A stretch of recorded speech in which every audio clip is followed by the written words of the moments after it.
Hey there, macro folks. This is Mr. Hooker. Last one of money banking and the Federal Reserve System. So here's the evolution of the American banking system. There's a picture of Wall Street way back in the day. Um, Early 20th century, there were some problems with the banking system. One of the problems was we were very subject to panics and runs. This is early 20th century, early 1900s. Um, so the money supply wasn't sufficiently responsive. One of the issues there is just you got to realize early 1900s we didn't have a great communication system in this country. We were a massive country with not the greatest communication system. So being able to get every all the information we needed reliably to DC in time for them to do what they needed to do for the money supply was not the thing that was happening. So we had that whole thing. So it was really hard to shift currency around the country to respond to local economic changes. It just didn't happen like it should. It just it was a problem. Um, and a lot of that was just communication issues. Um, so if there were rumors that a banks had insufficient currency to satisfy demands, it would quickly lead to a bank run. And as I mentioned in a previous video, those were all clustered together. So the Panic of 1907 led to a 4 year national recession and showed how vulnerable everything had become. And then that led to Knickerbocker Trust disaster, which led to the central bank, or the current central bank, which is the Federal Reserve System. So Panic of '07 convinced many the time for the control of bank reserves to come. So in 1913, Federal Reserve was created. Um, so at that point, bank reserves became centralized and standardized, but still uh, not immune to the bank runs. So still had bank runs in 30, 31, and 33, all during the Great Depression. Convinced the Fed that banks needed more regulation. So that whole thing during the Great Depression, you have to understand that's also extraordinary times, right? Ain't nobody going to say that the Great Depression was just normal operations. So regulators closed non-viable banks, expanded banks' ability to borrow from the Federal Reserve. So understand, like, let's compare really quick the Great Depression, the beginning of the Great Depression with '07 to '09. '07 to '09, we had a lot of stuff where they just went, hey, these institutions are too big to fail. So they bailed out AIG. And I was in Tucson when that happened, and that was crazy. So my wife actually worked, and we weren't married at the time, but she worked in what was the AIG building in Tucson. Massive building. Um, and I can't remember the name of the street, but she was massive. It was a massive, like 6 to 8 story building on this main street there, like across the street from Raytheon. And they had the AIG on the building. Everybody was wearing the blue shirts and stuff. And they put this piece of paper on the entrance door and told their people to quit wearing their blue shirts to work. Don't wear them to work. Don't wear them around town. And she said she took a picture of it and showed it to me, but said like it said like we're not responsible to what may happen to for what may happen to you if you wear your shirt to work or around town, because basically they were one of the first people to receive that bailout money because they were deemed too big to fail. And nobody was happy that AIG received as much money as they did because it hit the news nationally and especially there in Tucson, and wasn't anybody happy about that. They went and they took their name off the building. They they scrubbed their identity off that building, everything. Like the money they spent to become anonymous for those 3 years was insane. So, like, they probably spent, and if they did that at every office they have, they spent probably a good 20% of the money that they got from the federal government on just becoming anonymous for 3 years. It was crazy.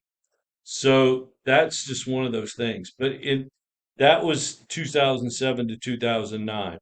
So the government was just like handing out money to all these different banks. I mean, there were a few that they just like let fail, and then it came back on them, and they paid them, made them whole later, or at least partially whole. 1930, 31, 32, 33. Federal government looked, the federal government, Federal Reserve looked at these banks and just went, looks to be a you problem, don't it? And just let them fail.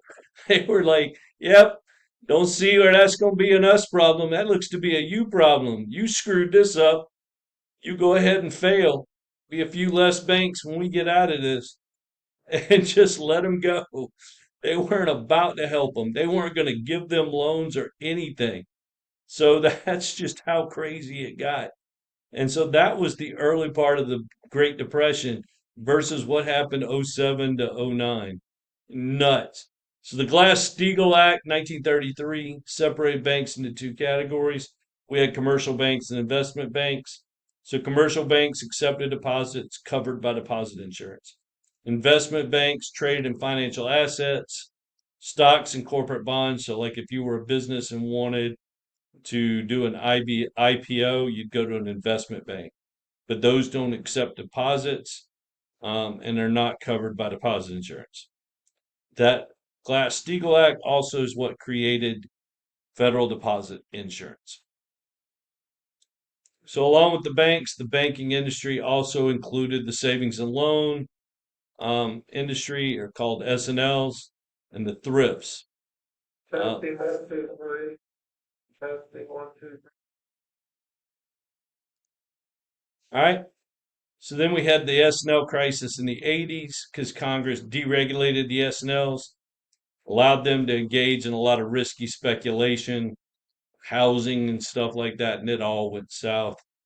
Um, so the intent was to allow them to offer higher rates of return, like the banks, because we were having all the high inflation through the 70s and early 80s, and they just lost their shirts.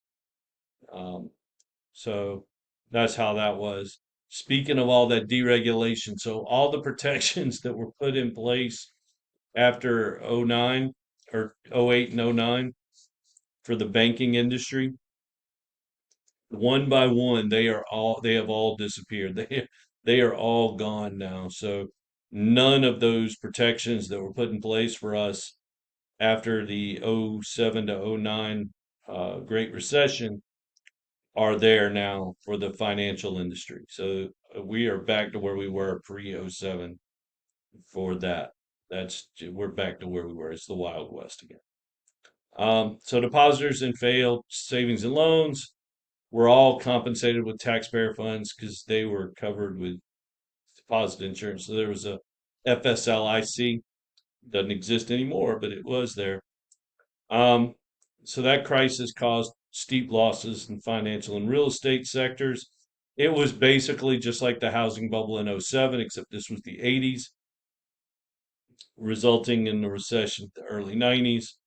And then we came back strong in the mid to late '90s, the first surplus in years. So stuff happens, it's all good. Financial crisis of '08, it's technically '07 to '09, but whatever. By the early 21st century, new problem. Regulation didn't cover shadow banking, which thus the activities don't look like traditional banking, but serve similar purposes. That shadow banking doesn't have to keep enough cash on hand to repay its debts. There's no deposit insurance, and there's a lot less regulation. So in 2008, shadow banking, it was at the center of that crisis. The securitization of loans and all that fun stuff. So subprime lending, so that was the securitization. Um, helped create the U.S. housing bubble of the 2000s and made worse with securitization. So subprime lending was lending to home buyers who don't meet the usual criteria for being able to make the payments. It was nuts. So you had like where I lived at the time, I lived in Columbia, South Carolina. So right there where University of South Carolina is, I lived probably 3 miles from campus. And and amazingly, it wasn't I didn't live in an urban area. I lived in like old farmland. And so all these old people were dying, and as they died, their kids would sell off the farmland and they would make a new subdivision down my street. So down the street I lived on, there were just new subdivisions popping up as these old people died, and they would just sell the farmland. So the road I lived on used to be a bunch of old farms. And so you would have, no joke, Domino's pizza delivery people buying $250,000 homes on Domino's salary because the subprime market allowed it. You're not going to be able to afford that home for long, but you can stay in there for a year or two. And that's what happened. And so that was the whole subprime market. And the securitization is basically taking a bunch of those loans, putting them into a pool, and a bunch of those loans, putting them into a pool and sharing those and selling those off as shares. And so everybody buys a piece of it. And as long as everybody in the pool makes their payments, we're all good. As soon as one person in that pool doesn't keep making their payments, then that pool is bad and everybody loses money. But as long as everybody keeps making their payments, everybody makes money on that security. And so the theory was, hey, everybody's going to make their house payment. We'll all make money. But when they started making, they got really crazy with it. So they were putting all like A loans in it, and then they started putting some B loans into with the A loans. And then they started putting some C loans in with the A loans. Then they put some D loans in with the A loans.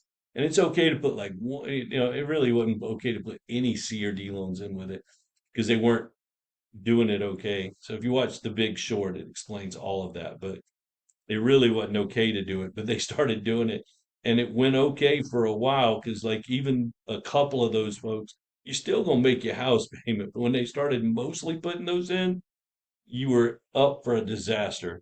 So it was bad. Um, to prevent another Great Depression, the Fed and the US Treasury expanded lending to banks and other financial institutions. They gave capital through the purchase of bank shares, provided and purchased private debt. And basically, when they did that, they're like, "Hey, we're part of your board now," and a lot of them just paid them back. So the Fed and the Treasury Department rescued individual firms that they called too big to fail. The investment bank Bear Stearns and the insurance company AIG, as I talked about a little bit earlier. The Federal Reserve engaged in new forms of open market operation.